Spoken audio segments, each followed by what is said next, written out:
In this chapter, I'm going to introduce you to the guide mesh technique and how incredibly useful it can be. And you don't have to follow along with this chapter, so just sit back and watch, and I'm going to go over all the basics of actually using this technique. And in this chapter is all the ins and outs of using the technique, and you can use this as more of a quick reference guide when applying this technique to your own projects, instead of, having to dig through the entire course to find important information. Now, this chapter is not required to watch in order to follow the course, but I do think it's super, super important. So even if you want to go through the course a little bit first, definitely make sure to come back and watch this chapter. Now, I'll start things off by introducing you to the theory of the technique, and then we'll get into the most important rules of using it. Like all techniques, this might not be perfect for every situation, but it's extremely useful for hard surface modeling, car modeling especially. It's not a magic button though, so you're going to have to practice with this to really get the most use out of it. But, after a 30-hour course, I think you'll be good.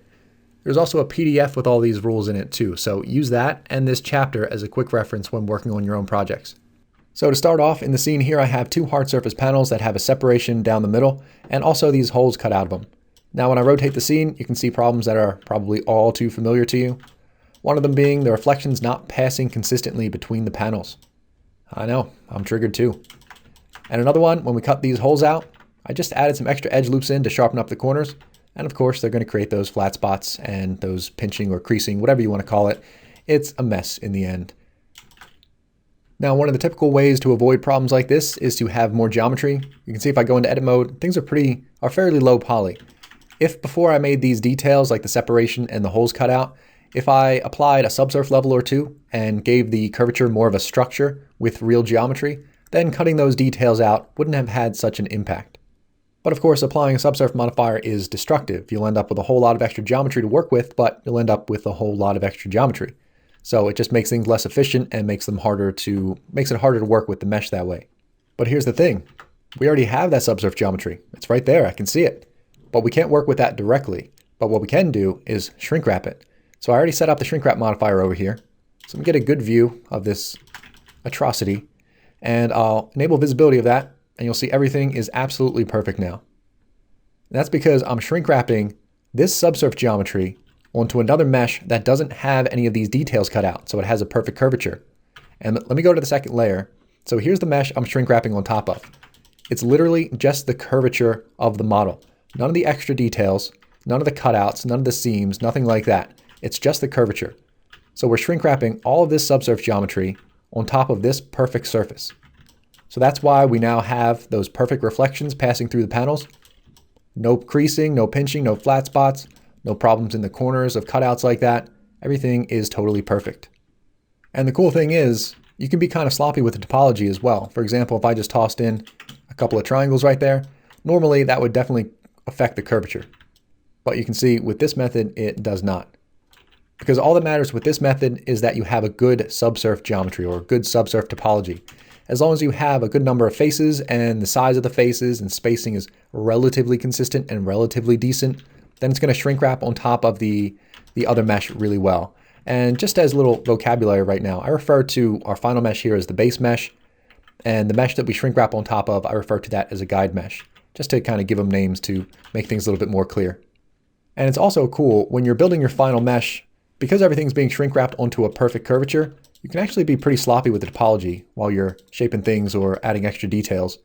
And everything's going to come out perfect because it's still being shrink wrapped. I mean, to a degree, you can't just move a vertex over there and expect things to be perfect.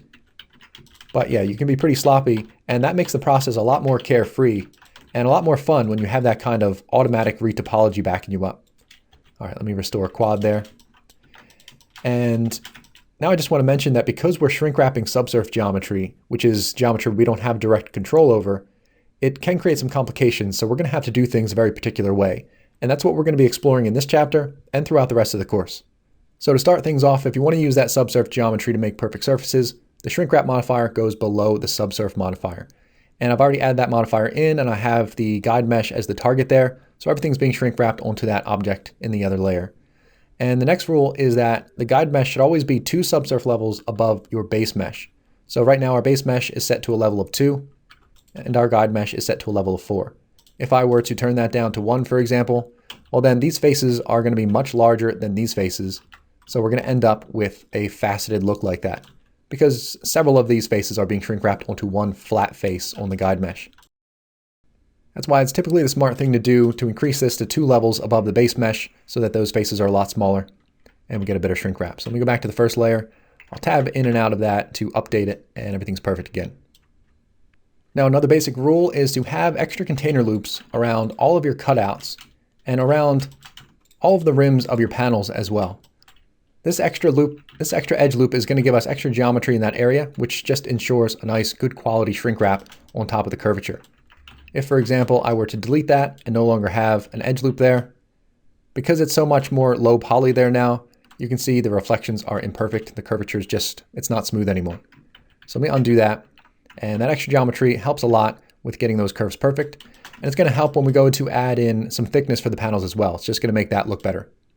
Now, the next rule is that the guide mesh's subdivision view level in the subsurf modifier must be set to what you need it at. If you need this at level 4, then you need to set it at level 4. And this modifier must also remain visible. If you turn that off, then come render time, it's not going to calculate things right. So you need to leave that visible and set the view level to exactly what you need it to be. But you can also keep this in a hidden layer to speed up the viewport as well, which is why I have it in layer 2 instead of 1.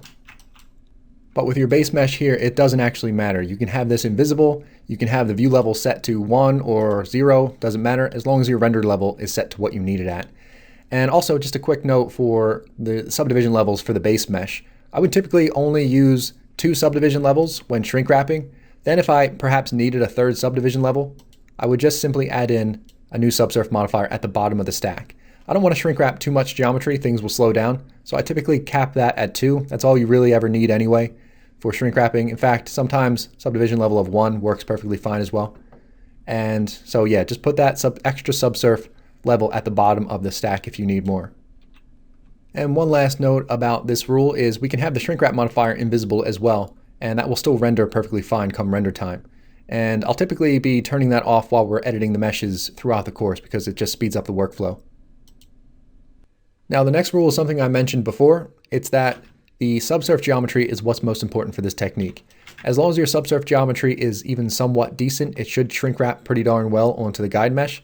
But some things you want to avoid are things like having edge loops too close together like that. Because when you have teeny tiny faces like that, then they're going to shrink wrap onto the larger faces of the guide mesh and you won't have a smooth surface there anymore.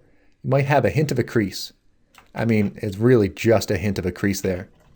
It still worked pretty darn well. That's kind of weird. But yeah, in general, you want to keep your subsurf geometry spaced out as much as you can. So if I wanted to sharpen up that corner a little bit more, what I would do instead of moving the entire edge loop close to the other one, I would just take that one vertex, press G twice and slide it down. And this one as well. So that gives me a perfectly sharp corner, but it keeps all of the subsurf geometry pretty consistently spaced out. And that's the important part of that rule. Now the next rule has to do with adding thickness to your panels. And that can get a bit tricky when you have a shrink wrap modifier enabled. There's a couple of ways of doing it. The easiest way by far is to add in a solidify modifier to add thickness to it. And I'll set that to 3 millimeters. And that gives us the thickness for the rim, but it's squared off. So to round that off, we can add in a bevel modifier. And let me increase the segments for that and set that to angle. So as you can see though, that hardly ever is going to give you a fully rounded rim because that clamp overlap option is triggered so easily to prevent beveling from overlapping with other edges. So you'll still end up with a squared off rim. But if you did end up with a fully rounded rim, or maybe you don't need a rounded rim, maybe this squared off rim is perfectly fine for you, well then you're good to go and you end up with a panel that's absolutely perfect on both sides. But if you want that fully rounded off rim, which is what we're going to be going for throughout the course, I'm going to show you a technique to do that. It's not going to be that hard. It's just not going to be as easy as adding in those 2 simple modifiers. So we're going to work with a real situation now. I've got the Corvette door here, and we're going to use the other method in order to add thickness to this. Now I've already got the door set up to be shrink wrapped, just like our other mesh was. I've got subsurf level 2, and it's being shrink wrapped to a guide mesh, which looks like this. So this is a guide mesh for the whole side of the car, and I've got the door shrink wrapped right on top of that. And now what we're going to do to start things off is add in a solidify modifier. So let me zoom into the rim. I'll add in a solidify modifier and give that a thickness of 0.003. Now what we're going to do is apply the solidify modifier, and we're going to remove the inside vertices from the influence of this shrink wrap modifier. And in order to do that, we're going to use vertex groups. So let me tab into edit mode. I'll select all the vertices, go over to the object data buttons, add a new vertex group, and assign those vertices to that group. Now back in the modifiers, let's make sure in the shrink wrap modifier here, we specify the vertex group being influenced by it. So now only the surface vertices will be shrink wrapped. And now let's tab out. I'll click on apply for the solidify modifier. And right now everything's still being shrink wrapped onto that surface because every vertex is still in that group. So let me tab in.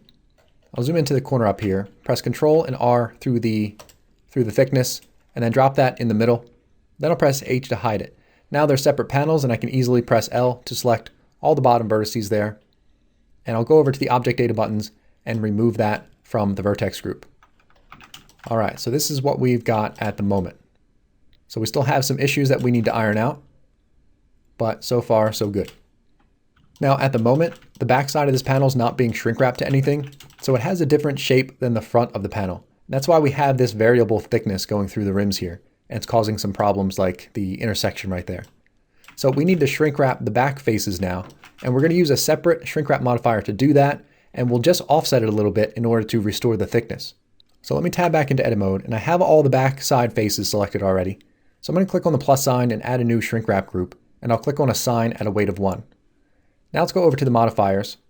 Let me tab out so we can see this. And I'll copy this shrink wrap modifier, and I'm going to change the top one to the new vertex group for the backside faces. So now it's being shrink wrapped onto the guide mesh again. Now all we have to do is offset it a little bit. So I'm going to enable keep above surface and change the offset to negative 0.003. 0.003 was our original thickness, so I created a negative value there at the same thickness and it just pushed it backward. And now we have a perfectly consistent rim, as you can see. We still have a little issue with the rim, but we're definitely getting somewhere.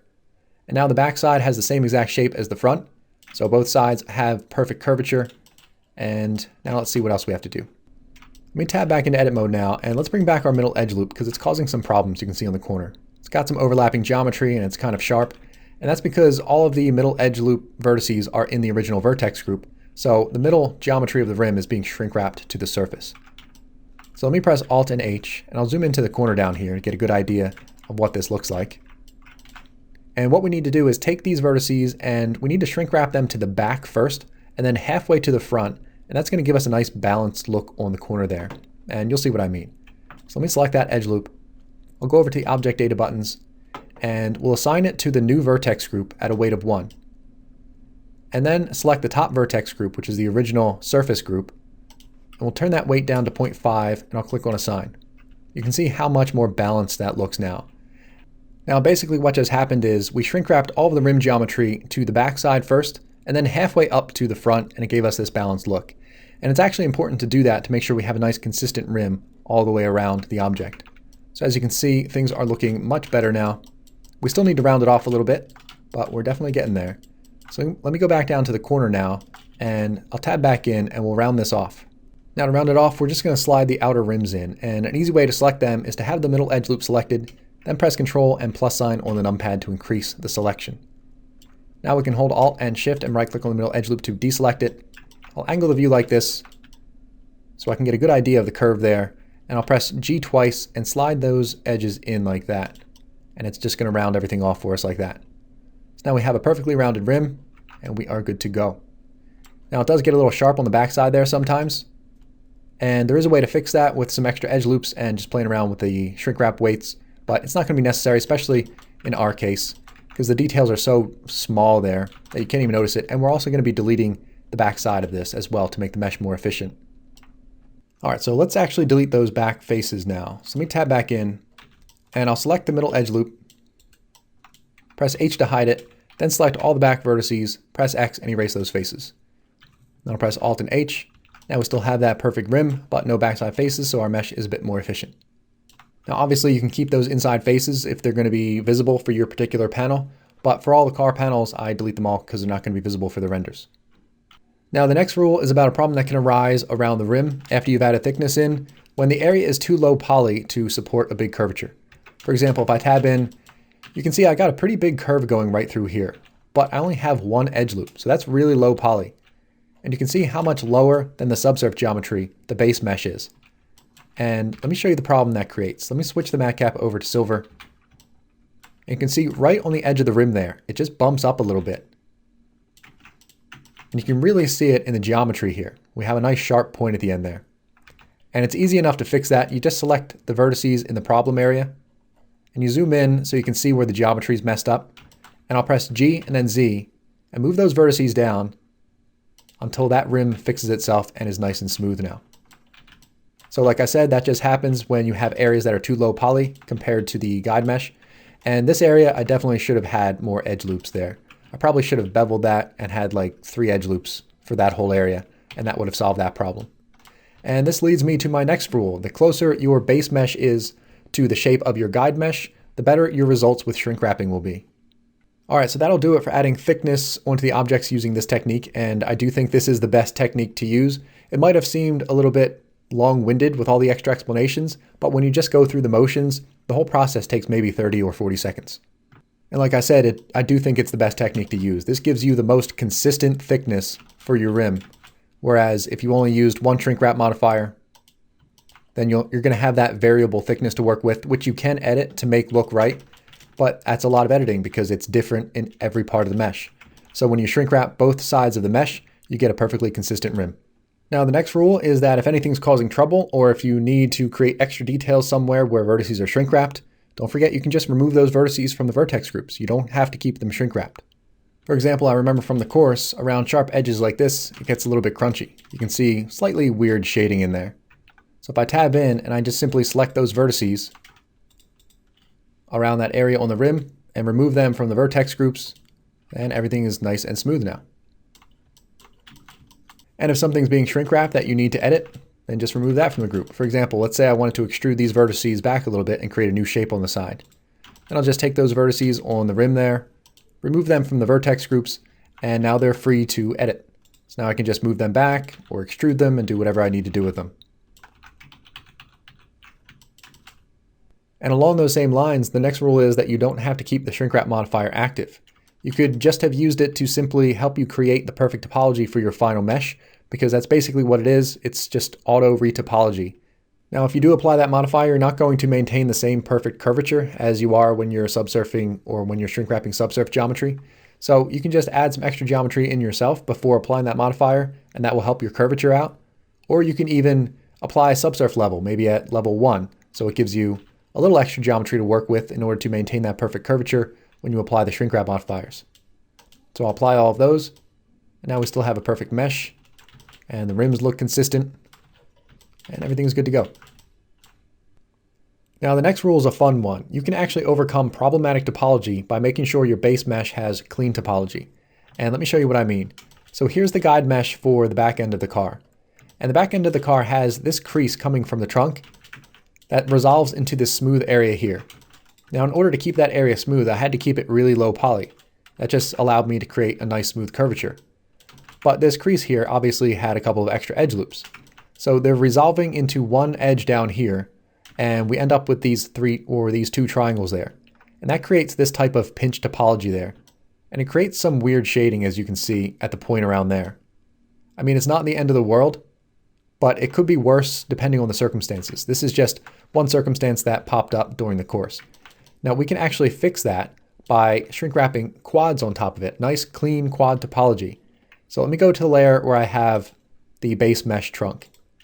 So here it is, and you can see in that same area there, everything is perfectly smooth. There is not a hint of even the slightest problem. And if I tab into edit mode, you can see why. It's because we're shrink wrapping these clean quads on top of the guide mesh. And that's yet another awesome benefit to this method, where both of these meshes kind of work together to overcome problematic topology. Now the next rule has to do with special circumstances like this. Here I have the front fender of the car, and most of this surface is being shrink wrapped, but the area in here is not. I considered that to be an extra detail, so as you can see, that's not actually part of the guide mesh. So I've removed all of these vertices from the shrink wrap group, and I created this area manually. Now, because this area in here is lower than the surface, it created this bevel right there, and that's where this rule comes into play. So here, when I zoom into the bevel, you can see that it's rounded off on the rim there instead of nice and flat like I'd want it to be. And that's happening because the edge loops I have selected are fully in that vertex group at a weight of 1. The edges down here are not in that vertex group, so they're essentially in the group at a weight of 0, which means all of the subsurf geometry between them is going to be a blend between those numbers. That's why some of that subsurf geometry is actually being shrink wrapped. It's actually being pulled up to the guide mesh, and that's creating this rounded rim effect or rounded bevel effect. Now the way to overcome this is super simple. We just simply select that edge loop there and remove it from the vertex group. Now we have a nice flat surface there. And when you do that, definitely make sure to have an extra container loop around everything in order to keep the top bevel there nice and sharp. Now this rule is similar or pretty much the same as one of the previous rules where I stated just if something's causing trouble, just try removing it from the vertex group. And that's exactly what we did here, but it's special circumstances, so I wanted to kind of highlight it. And let me undo that. This also brings us to our next rule. Before removing any vertices from the vertex group, make sure that they're in place on the guide mesh, because if they're really out of place, like that for example, they might be shrink wrapped into place nicely, but once we remove them from the vertex group, they're not going to look so good. So when we remove them, they actually don't get sucked back onto the surface. So throughout the course, what you'll see me do is get out of edit mode and I'll copy and apply a shrink wrap modifier. That places all the vertices right flush against the surface against the guide mesh, and now I can safely remove them from the vertex group and I won't have any problems. But be careful with that too, because sometimes that can cause problems if your base mesh is extremely low poly compared to your guide mesh. So it might just be best to check the vertices that you're about to remove from the group and just make sure that they're right on the surface of the guide mesh, or just fix any problems that pop up afterward. Now for the last rule of the chapter, if you're going to be animating this or moving these panels around, you have to make sure that your guide mesh is parented to your base mesh.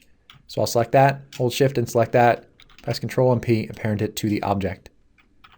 Now when I remove this mesh around, the guide mesh comes with it, so I make sure to maintain my perfect curvature. And that basically does it for this chapter now. Throughout the course, we go more in depth with everything, and obviously we apply things to real world situations. And there's a lot more applications for this as well, but in this chapter, I just wanted to condense the most important parts of all the ins and outs of the technique, so you can apply that to your projects a little bit more easily. Now these techniques are pretty involved, as you can tell, but I love these techniques though. I think they're amazing, and I can get better results with this than with any other techniques. And once you actually become familiar with the techniques, it actually improves your workflow quite a bit. I model a lot faster now and a lot more carefree, and things are just a lot more fun actually. So I really hope you like these techniques too and you find them useful. And that'll do it for this chapter though, and I'll see you in the next one.